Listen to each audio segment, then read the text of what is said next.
Мен Ермекбаев Берекет Айтуанұлы, Мұхамеджан Тынышпаев атындағы Қазақ көлік және коммуникациялар академиясының Автокөлік колледжінің теміржол көлігінде тасымалдауды ұйымдастыру және қозғалысты басқару мамандығының студентімін. Мен бұл мамандықты таңдаған себебім қазіргі адамдардың талғамы шексіз. Олардың сұранысын толықтай және сапалы түрде жеткізу процесі мені әрдайым ынталандыратын. Мысалы, менің бала кезінде әкем мен анам кез келген затты алып берген кезде оны шетелдің тауары деп айтып жаттататындығы әлі есімде. Сонау алыс шетелден кішкентай дүниенің қолыма қалай жететіндігін зерттеу жұмыстары мені әрдайым қызықтыратын.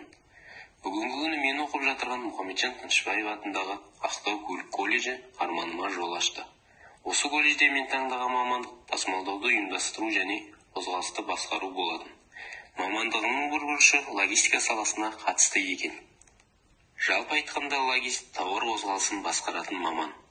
Бүгінгі күні логистика қарқынды дамып келе жатқан салалардың бірі. Дегенмен де бұл саланың әлі ашылмаған тұстары өте көп. Бұл ұғым бір орыннан екіншісіне тасымалданатын жүктерді басқаруды білдіреді. Бүгінгі күні логистика белгілі бір жүкті қандай да бір көлік түрмен мейлінше ыңғайлы және пайдалы жолдармен, теңізбен, құрлықпен, сумен немесе пойыздармен тасымалдауды білдіреді. Заманауи кәсіпорындардың айналымы өте үлкен. Сондықтан оларға көлік және логистика ауадай қажет.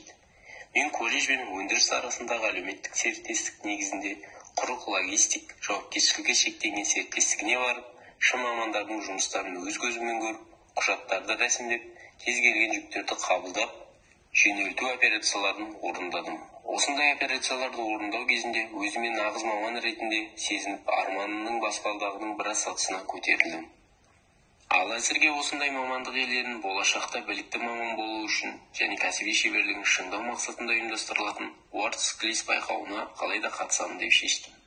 Себебі бұл бағдарлама ақпараттық сауаттылық пен мәдениетті қалыптасқан, шығармашылық деңгейі мен білім сапасының беделін арттыру және студент құзыреттілігін дамыту мақсаттарына негізделген.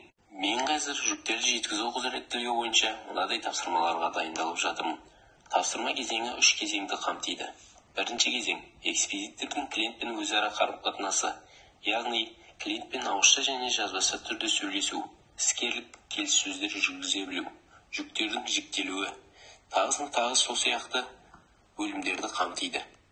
Екінші кезең – бизнес операциялар, яғни кірістер мен шығыстар, жүкті жеткізу уақытын есептей білу, тауарды тиімді жеткізуге ықпал ететін негізгі факторларды атап өткен жөн болар.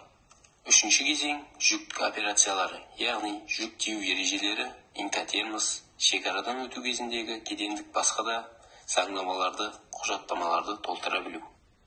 Осындай логистика саласында талай жыл жұмыс жасаған нағыз мамандардың жұмысы қамтылған байқауда маған үнемі көмектесіп және жанынан табылған ұстаздарым Бақберген Азаневичке, Жанна Сабырбайқызына өз алғысымды айтамын.